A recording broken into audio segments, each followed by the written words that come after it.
আল্লাহ। সম্মানিত সাংবাদিক বন্ধুগণ, আজকে সারা জাতির সাথে আমরাও দুঃখ ভারাক্রান্ত। আমরা সবাই জানি 24-এর গণবিপ্লবে যারা সম্মুখ সারিতে থেকেই নেতৃত্ব দিয়েছেন, তাদের একজন আপনজন ছিলেন শহীদ শরীফ ওসমান সাদি। হাদি আজকে দুনিয়া থেকে চলে গেছেন।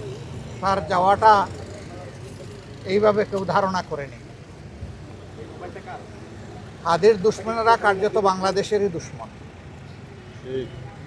কারণ হাদিরা বাংলাদেশের পক্ষে কথা বলতো, বাংলাদেশের স্বাধীনতা এবং সার্বভৌমত্বের পক্ষে ছিল। হাদিরা আপন সংস্কৃতির কথা বলতো, হাদিদের উচ্চারণ ছিল অপসংস্কৃতির বিরুদ্ধে। হাদিরা কোটি তরুণের প্রাণে দ্রোহের আগুন জ্বালিয়ে দিয়েছিল। এই দেশ, এই জাতি আমাদের দেশ এবং জাতির পাহারাদারি আমাদেরকেই করতে হবে। কোনো কালো চিলকে আমাদের ভাগ্যে আর চু মারার কোনো সুযোগ আমরা দেব না। এটাই ছিল তাদের অঙ্গীকার। তারা বলেছিল জীবন দিব, তবুও 24 দিব না। এটা কেন বলেছিল আমরা সবাই বুঝি। এটাই তাদের অপরাধ। তারা কারো দিকে অন্যায়ের হাত বাড়ায়নি, কারো উপর জুলুম করেনি। হাদি আজীবন ইনসাফের কথা বলে দিয়েছে। এমনকি বলতে বলতে এটাও বলেছে যে আমার শত্রুর প্রতি আমি ইনসাফ করতে চাই। আমি কোনো শত্রুর উপরেও বেইনসাফি করতে চাই না, এবং কেউ বেইনসাফি করুক সেটাও আমরা দেখতে চাই না। এমনই একটা নির্মল চরিত্রের ছেলে, যে আসলেই অনেকের অন্তরে জায়গা করে নিয়েছিল। অনেকের ভালোবাসাটাই সম্ভবত তার জন্য কারো কারো ক্ষেত্রে সহ্য করা কঠিন হয়ে গিয়েছিল। এজন্যই তারা ষড়যন্ত্র করে দুনিয়া থেকে তাকে উঠিয়ে দিয়েছে। কিন্তু যারা বিপ্লবী, তাদেরকে খুন করে বিপ্লবের চেতনাকে খুন করা যায় না, বরঞ্চ সেই চেতনা আরও ছড়িয়ে পড়ে। গতকালকের জানাজা সারা দুনিয়া প্রত্যক্ষ করেছে, এবং আমরা মনে করি সারা দুনিয়ায় জানাজার সাথে মানসিকভাবে সম্পৃক্ত ছিল। আমরা শপথ নিতে চাই, আল্লাহ তাআলা যে দেশে আমাদেরকে পয়দা করেছেন, এই দেশ, এই জাতির জন্য আমাদের সর্বোচ্চটুকু দিয়েই আমরা লড়ে যাব ইনশাআল্লাহ। এবং আমরা আশাবাদী এই জাতি ইনশাআল্লাহ সব ধরনের ফেসিবাদের কবল থেকে মুক্ত হবে ইনশাআল্লাহ। সব ধরনের অন্যায় অবিচার থেকে মুক্ত হবে ইনশাআল্লাহ। বৈষম্য থেকে মুক্ত হবে, দুর্নীতির কোরাল গ্রাস থেকে মুক্তি পাবে।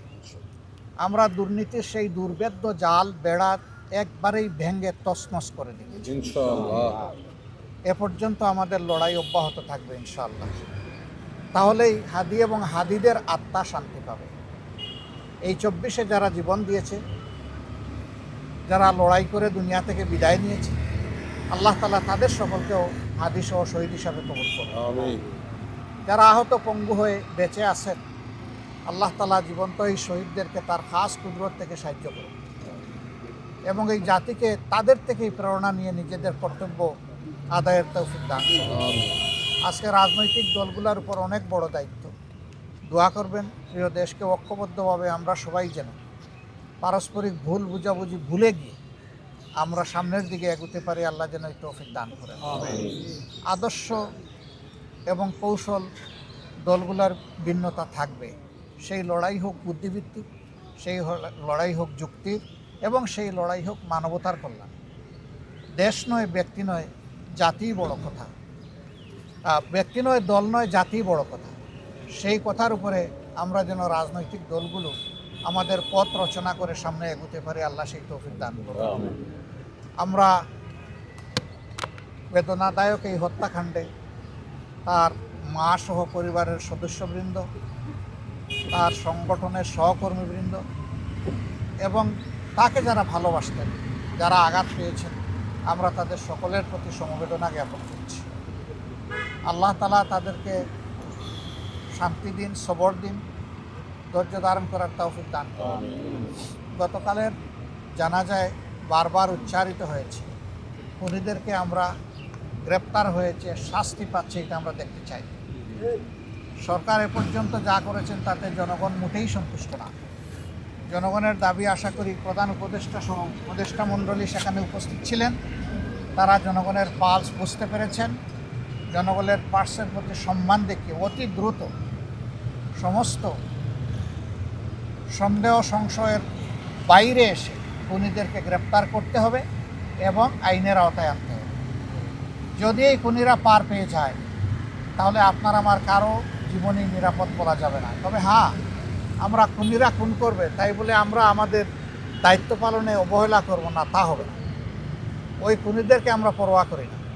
আমরা বিশ্বাস করি যিনি আসমান জমিনের মালিক তিনি আমাদের জীবনেরও মালিক, যিনি আসমান জমিনের মালিক তিনি আমাদের নিরাপত্তারও মালিক। সুতরাং আমাদের জীবন আমাদের নিরাপত্তা মহান আল্লাহর হাতে তুলে দিলাম।